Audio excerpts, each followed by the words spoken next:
going to call my new brother up to stage, Eric Gregg, and we're going to do just a little fireside chat. Thank you. Yeah, absolutely. Absolutely. So, this feels good. It's been a long couple of days. Those of you who have been in the CXps community for a while know that even though it's always been a client-savvy production, we've really tried to treat this community not as a commercial for client-savvy, but as an open source community to advance client experience. To the point, a few years ago, we had a main stage panel with 3 panelists, and every one of them was a clearly rated customer. And I had to strategically ask them, hey, guys, can you not talk about, feedback too much? But they were really, really good. Mitch Reno was on the panel, if you guys all know Mitch Reno. So now that Client Savvy is part of Clearly Rated, there's a reason why. There's no other CX company I've respected more than Clearly Rated. So when Eric reached out and said, hey, I've been thinking, it's like, you're the one I would have gotten married to. So I'm literally speechless. So I expected this to be different. I expected you to have closed-toed shoes. But I'm all about lowering the bar. Yeah. I accept a million times. I accept. Yeah. So Mitch Reno's not here this year, unfortunately, but he's been a fixture of the CXps community for a while. Why don't you tell our friends here the role Mitch played in this union? Yeah. So Ryan and I have actually been on a very similar journey. In fact, I started Clearly Rated. I think within 12 months of you starting Client Savvy. And we've been kind of operating in parallel universes, occasionally hearing about one another and always hearing good things. And Mitch was really the connective fiber that started in about 2018 saying, hey, you guys should just join forces. And about once a year he would say, hey, you guys should just join forces. You'll really like Ryan. You should just join forces. And so then we were fortunate enough to get investment from a private equity firm called SGP. And it went from never a chance that we could join forces to an opportunity to join forces. And so they asked me, literally the week after our deal closed, they asked me, hey, are there any other firms out there that you think would be really a place where we could go 1 + 1 = 3? And Client Savvy was the name that I gave them. And so we really started this, and Ryan and I started talking about this over a year ago. And then SGP got involved, 9 months ago, and here we are today. But the thing that Mitch saw that I eventually saw as well is that really, both firms only go as far as this community goes. And, that all the people in this room, you all are sort of, the explorers and the real mavericks in your firms a lot of times, right? Going and pushing this. And I just posted on LinkedIn, actually, is related to the conference. And if you go and you do the Google Trends search on this, and you look for the past 15 years, the interest in client experience, which really, it's customer experience everywhere except for professional services. So the term client experience is really one that our community owns. And you can see it's at the highest point that it's ever been at. And that's really because of this community. And we expect to see this community continue to grow. And the ability to kind of take, 2 of the firms that are at the forefront of building that community and being a part of that community, was pretty exciting to bring that together.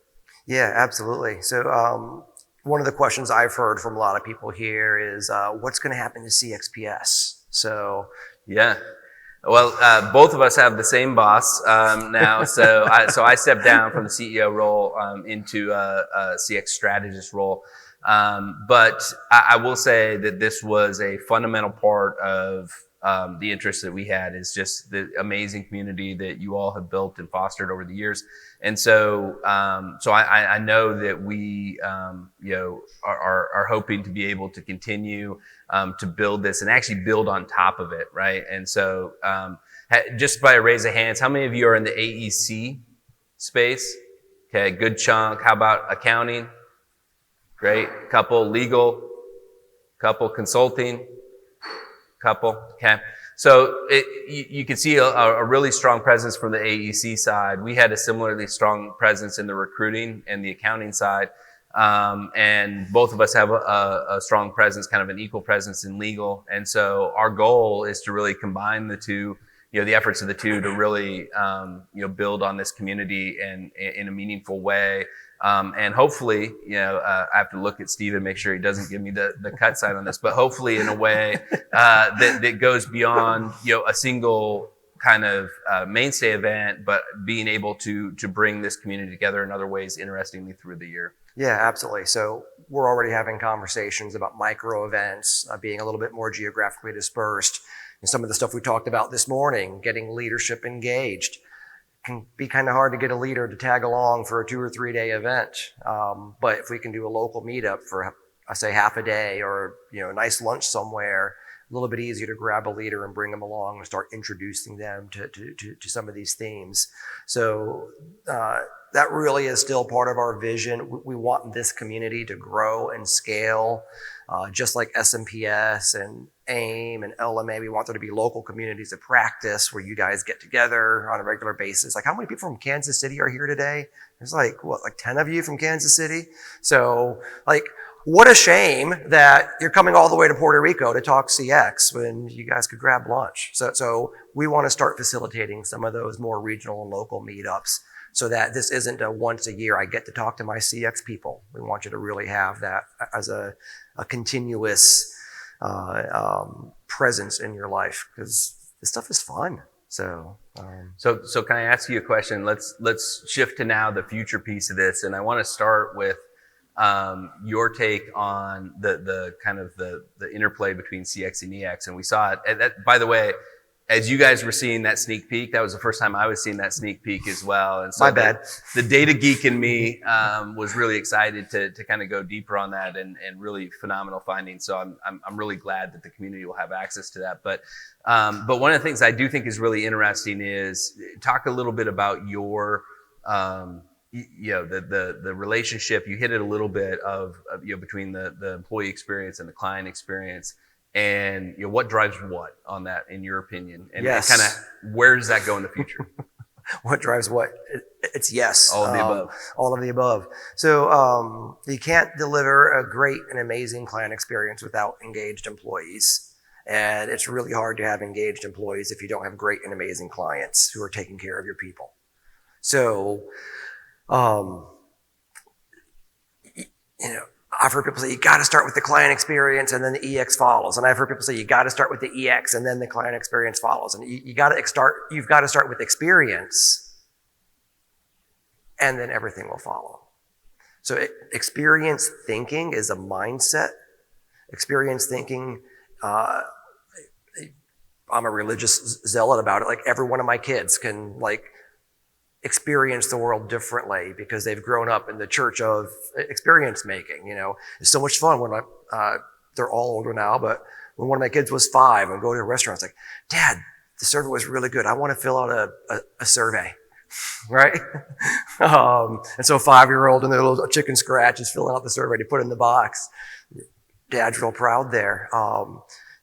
Experience management is a way of being. And so whether it's client, whether it's employee, I know HVJ is here, you guys focus on trade partner and sub-consultant experience, and guess what? They prioritize you and do your projects faster, right? So don't get too distracted on, is it CX or EX or PX or RX or all the other X's we talk about. Focus on the experience making. And when you focus on the experience making, every experience becomes a thing you can understand, measure, manage, improve, optimize for your people, for your recruits. Who here has ever done a survey during the recruiting process before you've hired someone? Yeah, right? You stand out. You're competing for talent.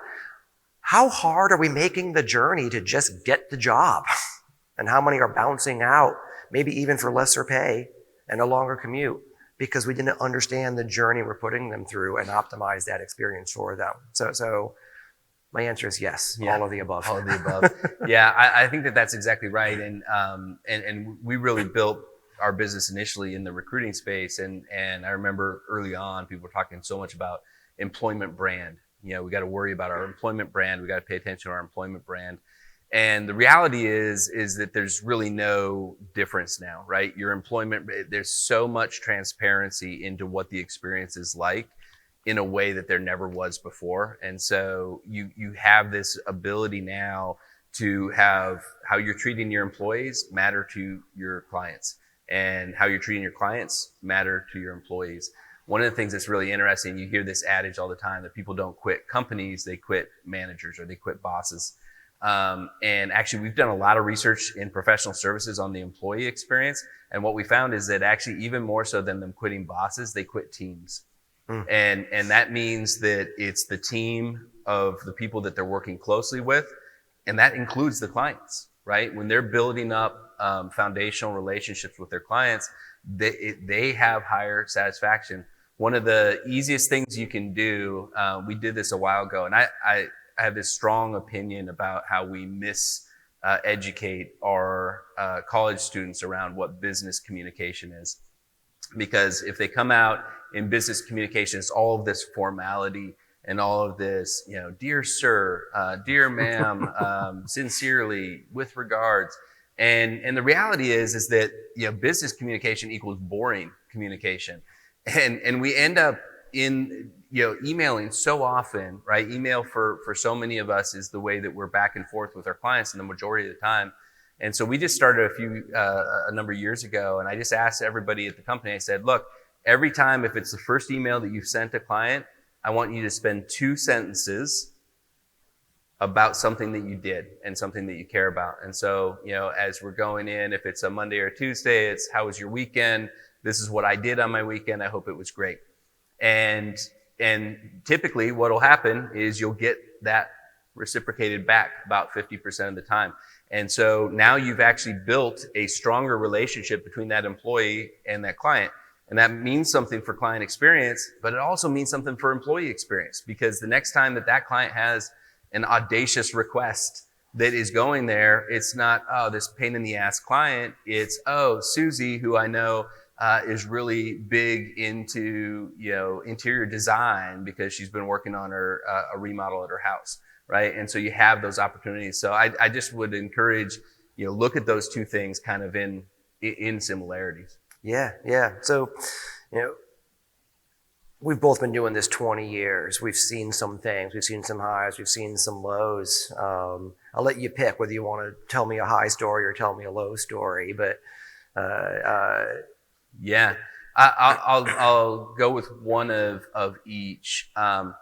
The low point for us was the first 3 months of the pandemic, and that ultimately turned into one of the high points, because what I learned in our own internal experience was that we had probably not connected into the purpose in the way that we should have prior to the pandemic. And in the pandemic, our team was so purpose driven because they were all, the first 3 months when everything was crazy, like we had some people that were pausing things. We had some people that were waiting to renew because nobody just knew what the world was going to look like.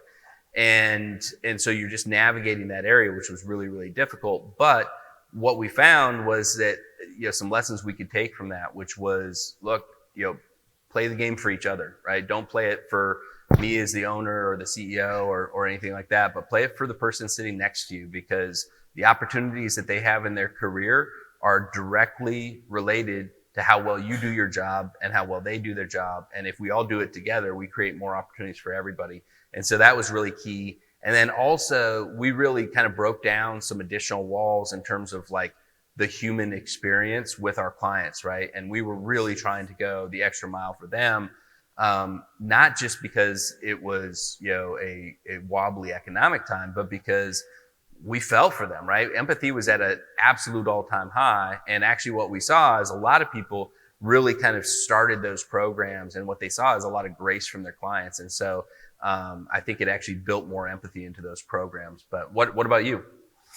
Yeah, talking about going through the pandemic, one of my favorite moments, I was on a Zoom with one of our clients, and she had two young children, and it was just one of those days where mom was trying to get work done, and she's on the Zoom, and the two girls are just like climbing.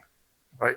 You guys have been on those calls, and I could, I've got four kids. Mine are a bit older, but I know that look. I've seen it in my wife's face, so I could feel it for her. And I live on a farm, if you guys don't know. And as we're like wrapping up, they call me, hey, do you want to take the girls to the petting zoo and pet some goats? And she's like, what? I'm like, yeah. So I switched Zoom over to my phone, and we just walked out, and I let her girls tell me which goat they wanted to pet, and they told me how to pet their heads, and we just had this, real moment. Yeah. And, I don't say that to brag. I say that because that was one of those little touch points. And she went on LinkedIn, and she had taken a screenshot of this, and she shared it. And she's a very well-connected person, and a lot of potential clients got to learn a bit more about Client Savvy and our brand and our ethos of empathy through that. So, it was just a silly little thing that we did. You can't pay for that kind of marketing. Yeah. Yeah. I think that we all talk about the fact that we want to earn referrals and things like that. And you earn that by being referable, right? Which is sort of the culmination of what you do over the years and every touch point, every opportunity. And we'll talk a lot about reputation in my session coming up on this, but you build that over time, but then you have these opportunities for accelerators, and these times when something is a 10x moment. And it usually happens when somebody's in crisis, right? One of the best skills that we can train for at our firms is to really sniff out stress. Because when people are stressed, they tend to go binary, and there's people that help them get out of stress, and there's people that made them more stressed. And so if you can see that and you can witness that, you can really do some amazing things. I sat in a session about like this in Portland with the head of the Tualatin Valley Fire and Rescue Team, TVFR, and it's a for-contract, regional, local fire fighting community. And he said, a bunch of business people, he said, okay, what do you think Tualatin Valley Fire and Rescue does? What's our job? And, a bunch of business people, what do you think we said? Just yell it out. It's not a hard question. Save lives, fight fires. And he said, yeah. He's like, that's what you would think. He said, our job is to be the first good news in the worst day of someone's year or possibly life. And he said, and that's the lens that we look through it. Yes, the good news might be because we put out the fire. Yes, the good news might be because we helped save a life or we helped do something like that. But at the end of the day, we have an opportunity to be meaningful and impactful. And he said, every TVFR truck has a $100 bill in the dash. And every person at TVFR knows that without question, they can spend that $100 to make someone's shitty day look better. And he said, and so, you think about it, somebody's house just burned down and they're standing there, it's 3:00 in the morning. They don't have a place to go. They don't have any clothes. They don't have anything like that. So he's like, we have countless stories of people taking them to a Walmart and buying them clothes so that they can actually have clothes to wear that next day. Buying them a hotel room for that night so that they have a place to stay on that piece of it. And he said, and look, we do it because it's the right thing to do. And we do that. But he also said, we do it because guess what? Every time our contract's up for renewal, they do a public forum. Who do you think shows up to those public forums? The people coming in and saying, man, I can't believe it. My house burned down. They saved half of it, but they did this, this, and this. And he said, it is the right thing to do. And it's the best business decision we've ever made. And we took that philosophy as well. And so it's been fun. Like we sent, we had a client who had a young son who was going through some real health issues. And so we sent a list of all of our family favorite movies, and we sent them, popcorn, all the things that you'd want to watch movies because he was going to have a little bit of a recovery period. And we've it's inspiring to think about just taking a minute and thinking, what could I do that would surprise this person and put a smile on their face? It's such a good exercise for us to go through. Yeah, yeah, that's great. So you were just talking about some heroes. Yeah. You've, I'm sure, seen some heroic CX people Yeah. in your client base, in our client base now, because we're one team, right? So your clients are my clients now too. There you go. What are some of the CX heroes top moments that you've seen?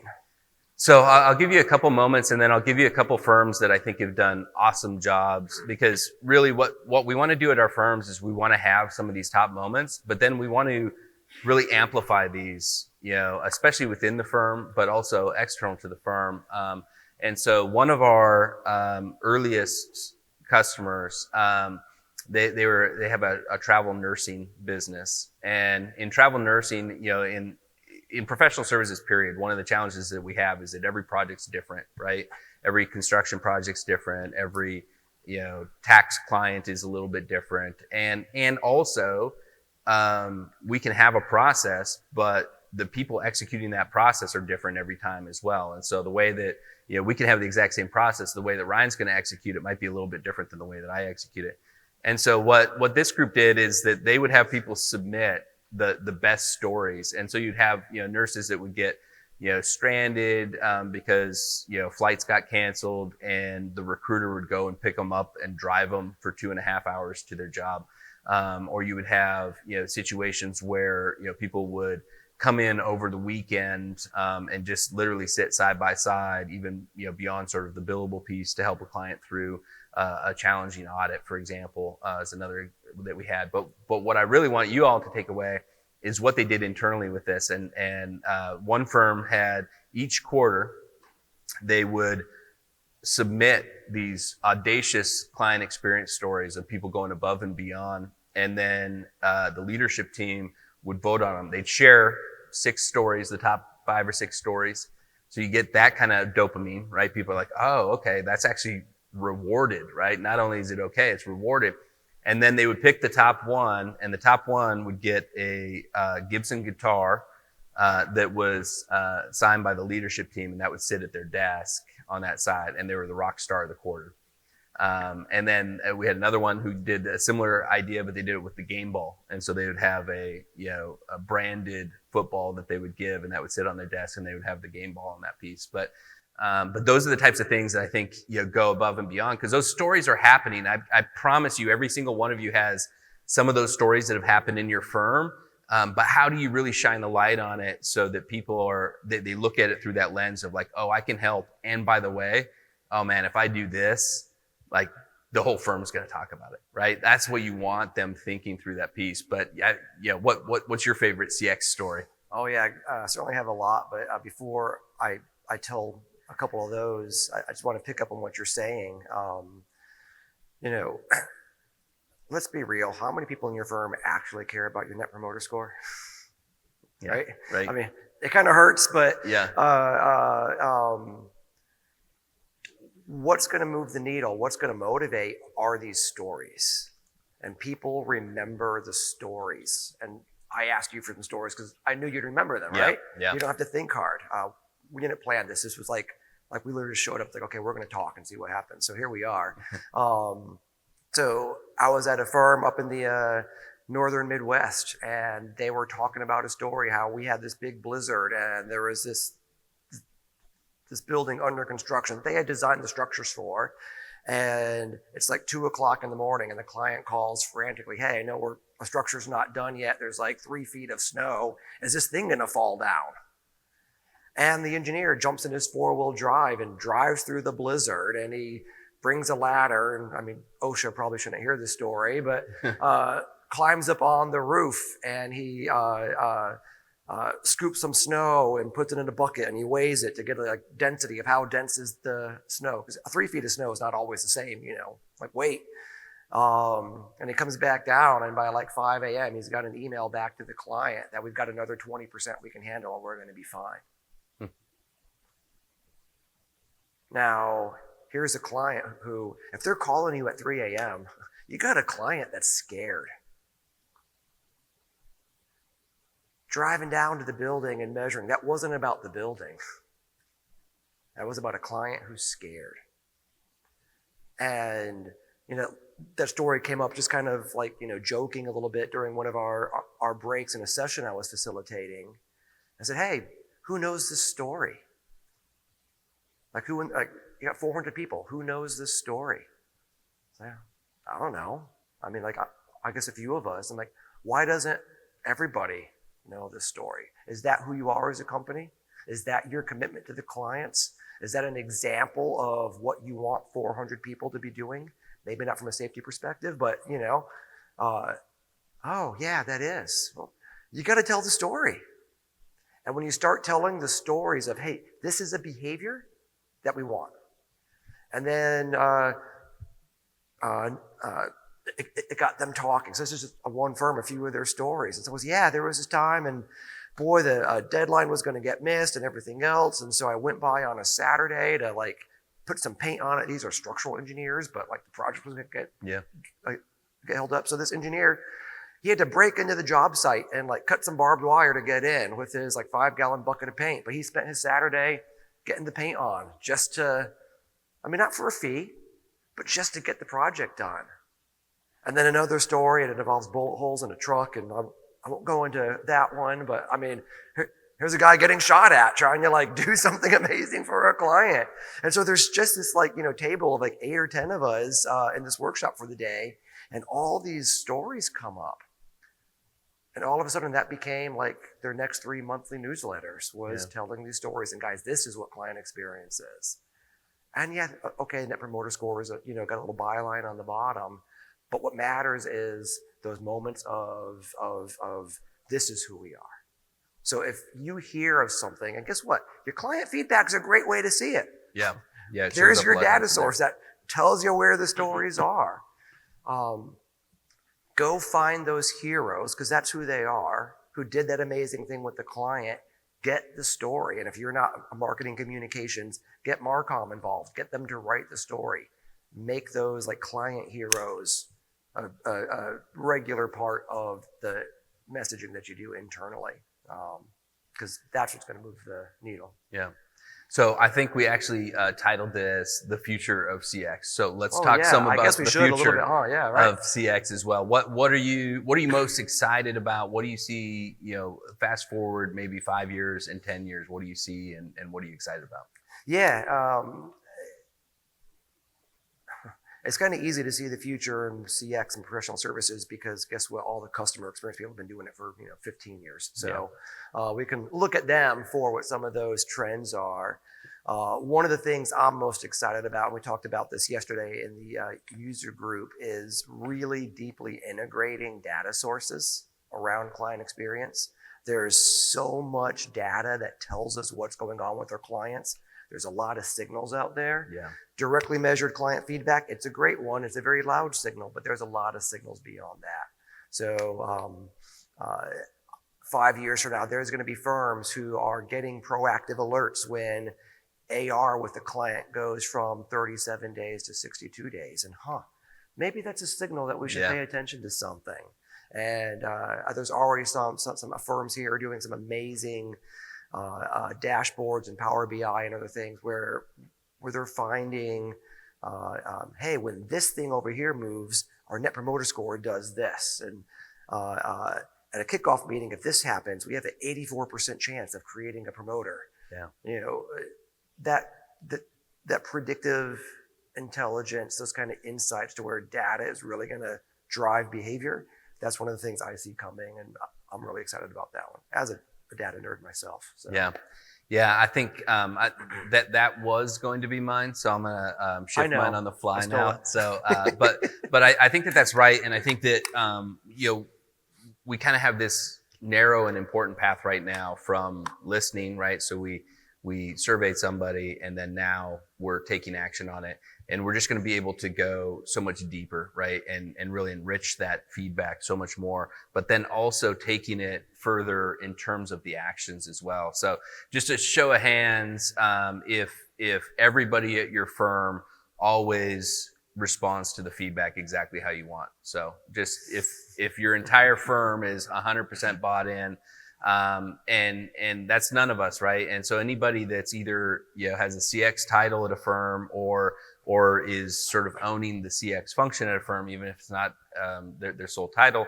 we're all in professional services. We're all nudging, right? We're all trying to give the training, the information, the tools to deliver on that client experience. But at the end of the day, our professionals are the ones that have to execute on that experience.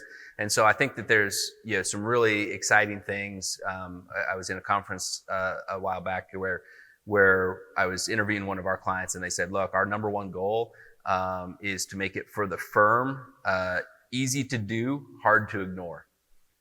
And I think that that's the right goal on this, right? And so there's so many different things that are coming around, and some of the AI tools now in terms of helping put what they should do next and what that response maybe should do going further down that path, I think is one of the most exciting pieces of the future on that as well. Which brings us to AI, and you can't talk about CX without AI. You can't talk about anything without AI, turns That's out. right. Yeah. And so what's kind of your take on AI from a client experience perspective, but then also just from a what clients want perspective? Yeah. So the AI thing I'm most excited about is client experience is uniquely hard compared to customer experience because our journeys are so long, they're so complex, and there's so many stakeholders.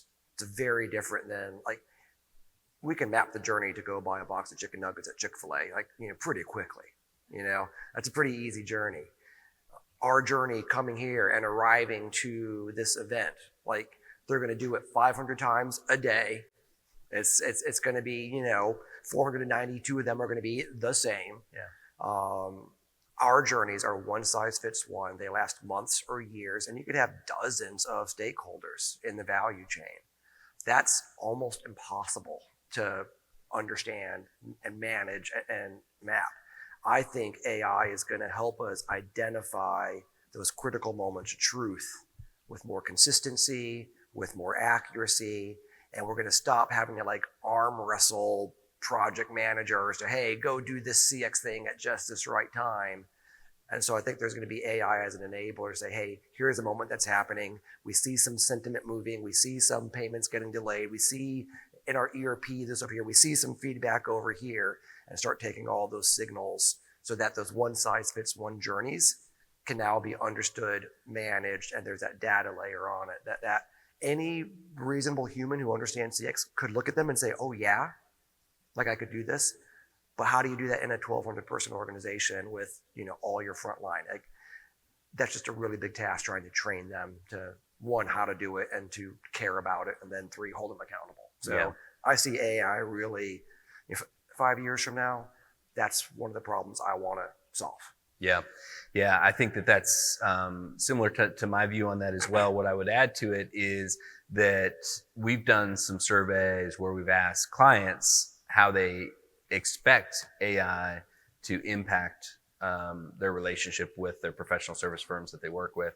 And they expect things to get better, to get faster. What's interesting is the majority of them actually don't expect it to get cheaper, which is kind of good news. But I think that as we look at building these tools internal to our firms, we have to understand that as we bring in more technology and really kind of view through the lens of the client, the feedback and the surveys that we've done really show that people want to really kind of self-source until they don't. Right? So if it's something that's low value on it, give them a tool, a technology that they can go and they can do that. But they want to then, have these off ramps to really get the coaching that they need, to really get the context, to really get the value that they need. And so I think that's one of the areas to really kind of be aware of as well, right? Because all of our technology stacks have gotten, infinitely bigger than they were 10 years ago, certainly 20 years ago. But we can utilize those to dehumanize that experience, or we can utilize those to rehumanize that experience and to get closer with our clients with some of that found time. Absolutely right. So thank you so much for everything. Thank you for being here on the stage with me and sharing the spotlight and your perspective. Friends, I hope you've seen that we do have some very like-minded leadership with the clearly rated team. I don't disagree with anything that you said.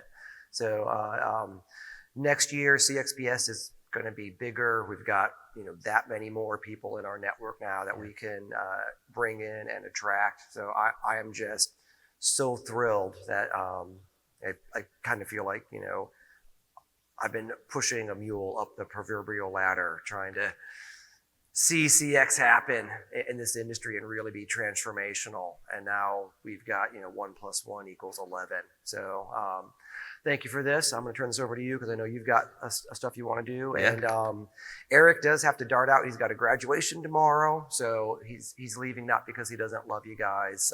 He's leaving because he does love someone more than he loves us. Yeah. You got to be there for that. So thank you so much, Eric. We appreciate it. I know you'll do some Q&A with your session. Yeah. And you're taking off right around lunch. Right around lunch. So Right around lunch. you've got a brief window of time to come say hi and meet Eric and ask him your questions. So thank you very much, friend. Thank you. Appreciate it.